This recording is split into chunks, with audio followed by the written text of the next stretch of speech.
Bang Kodari, kalau Iya. elit senior PDIP, Iya. Pak Pandan Ababan mengatakan bahwa kedekatan antara Jokowi dengan Pak Prabowo kemarin basa-basi aja, hatinya itu ke Pak Ganjar. Iya. Bisa tidak sih kita artikan seperti itu dari pidato yang kemarin juga terutama? Ya sebetulnya balik lagi ya, kalau mungkin frekuensi, proporsi segala macam, saya kira Pak Jokowi berusaha untuk membagi gitu. Karena itu memang kalau bicara sebetulnya hatinya Pak Jokowi kemana, kita harus lebih bicara nuansa begitu ya. Tadi gestur, ekspresi. Nah saya melihat sih ya sederhananya dua peristiwa di GBK, waktu dengan Pak Prabowo memang kelihatannya lebih lepas ya, lebih rileks gitu. Ini Sebelum acara ada. Ini terus saya kemudian, putar Bang, boleh? Oh iya. Boleh dilihat. Jadi lebih bukan, rileks. ini acara yang kemarin ya? Sebelum acara ngobrol, Ya. setelah acara ngobrol, bahkan Pak Prabowo nggak ngomong apa-apa pun, Pak Jokowinya bilang cerah gitu, cerah gitu. Jadi itu kan ya nanti mungkin Mas Kirdi lah yang membahas bagaimana pilihan-pilihan kata antara Pak Prabowo dengan Pak Jokowi, dengan Mas Ganjar dengan Pak Jokowi itu kalau menurut saya lebih variatif, lebih positif begitu ya. Dan menurut saya Pak Jokowi itu lebih kelihatan happy gitu, lebih cerah gitu. Nah, kalau kita bicara kedekatan Pak Jokowi dengan Prabowo atau dengan Ganjar, sebetulnya kita juga harus bicara time frame. Jadi kalau dalam kacamata makro ekspresi, ada dua jenis ekspresi nih, ada dua dinamika ekspresi. Pak Jokowi dengan dua tokoh ini, momentumnya apa? Piala Dunia U20 yang batal itu, gitu. Sebelum Piala Dunia U20, kalau saya pribadi yang ditanya, saya cenderung mengatakan Pak Jokowi itu 60% Ganjar, ya, karena sama-sama PDI Perjuangan, sama-sama Jawa Tengah, 40% Pak Prabowo begitu. Tetapi ketika batal Piala Dunia U20 yang dibarengi dengan pernyataan sebelumnya didahului oleh pernyataan Ganjar yang menolak kedatangan tim Israel, menurut saya terjadi pergeseran. Di mana sekarang 60 itu Pak Prabowo, 40% itu adalah kepada Ganjar Pranowo begitu. Kalau bicara ini ya, bicara dalam hati ya, dalam perasaan, dalam ekspresi begitu. Nah, kalau kita bicara Pak Jokowi dalam konteks yang lebih makro lagi ya, makro ekspresi Mas, mohon maaf, makro ekspresi. Jokowi kecil itu pada hari ini saya lihat memang frekuensinya lebih banyak dengan Prabowo, Mas Gibran, Kaesang gitu ya, itu lebih banyak dengan Pak Prabowo.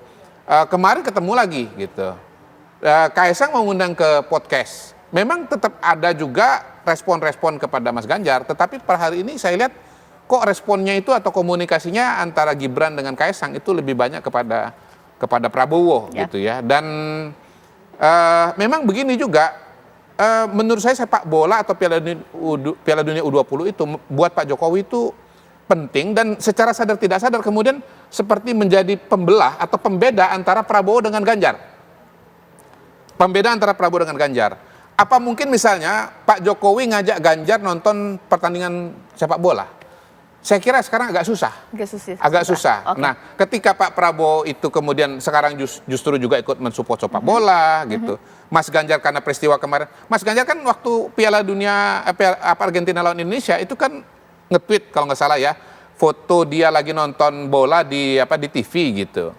Nonton bola di TV lalu kemudian bilang gagal war tiket kalau nggak salah gitu. Itu komen-komennya saya lihat 70%, 80% negatif gitu. Okay. Ya, misalnya gagal nonton, kemarin gagal Piala Dunia, nanti gagal apa lagi? Misalnya kayak begitu gitu loh. Jadi memang sepak bola ini akhirnya jadi pembeda antara seorang Prabowo dengan seorang Ganjar gitu. Nah, Mas Kirdi boleh dong ditanggapi, benar tidak sih bisa kita artikan sesuai dengan apa yang dikatakan oleh senior politisi dari PDIP, momen kebersamaan antara Jokowi dan Prabowo itu banyak basa-basinya, suara hatinya itu ke Ganjar. Tapi kok dekat banget ya, apalagi momen di GBK nonton pertandingan Indonesia-Argentina. Prabowo waktu itu pakai kaos 08 ini, 08. Presiden kelapar. Seperti apa mungkin Mas Kirdi? Jadi ini menariknya adalah saya cuma pengen tahu gitu, siapa saya gitu ya untuk bisa baca hati orang tuh beneran apa enggak. Kok ada orang yang bisa baca gitu loh. Ini basa-basi atau enggak gitu loh. Ya, sementara kalau kita perhatikan tentang apakah itu ekspresi wajah, bahasa tubuh itu kan basisnya data yang ditampilkan. Tapi kalau ada orang, oh enggak ini banyakkan basa-basinya, itu artinya kan opini pribadi ya, boleh-boleh saja, sah-sah saja gitu.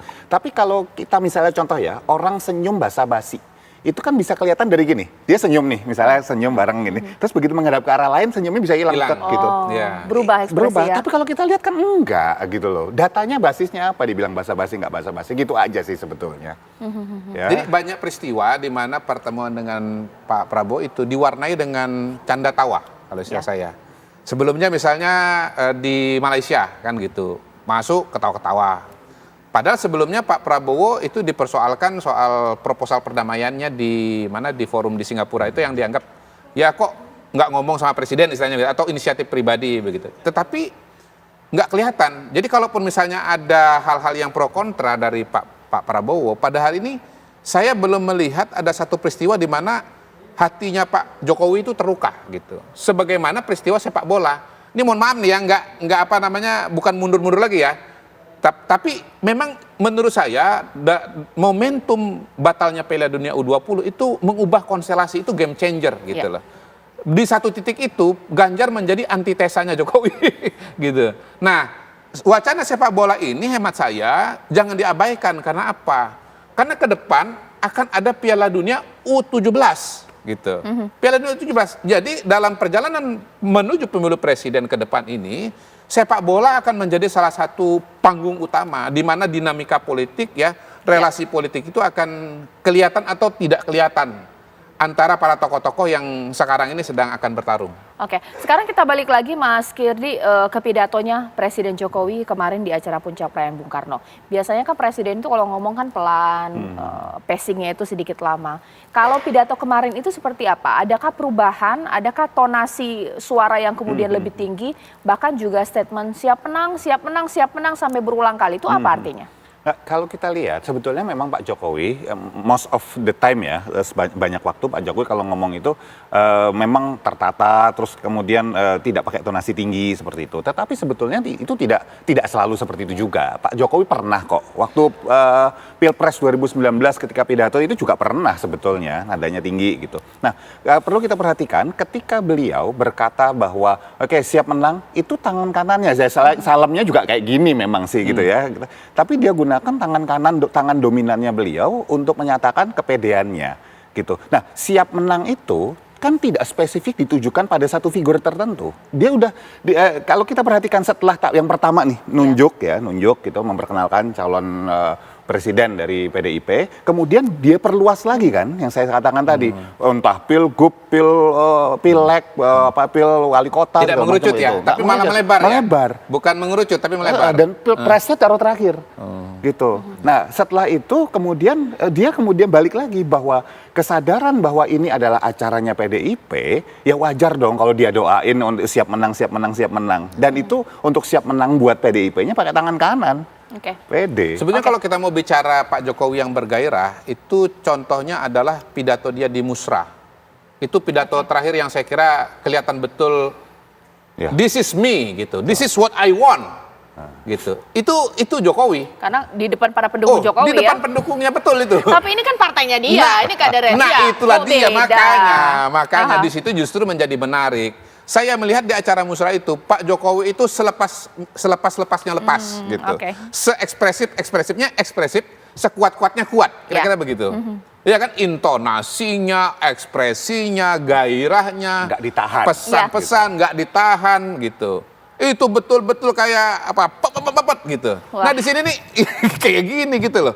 Nah, sekarang kan balik lagi pertanyaannya. Ini Pak Jokowi ini energi seperti apa yang diharapkan gitu. Kalau betul-betul merasa nyaman, hemat saya energi yang ditampilkan di acara GBK itu kira-kira yang nggak beda jauh dengan di Musra.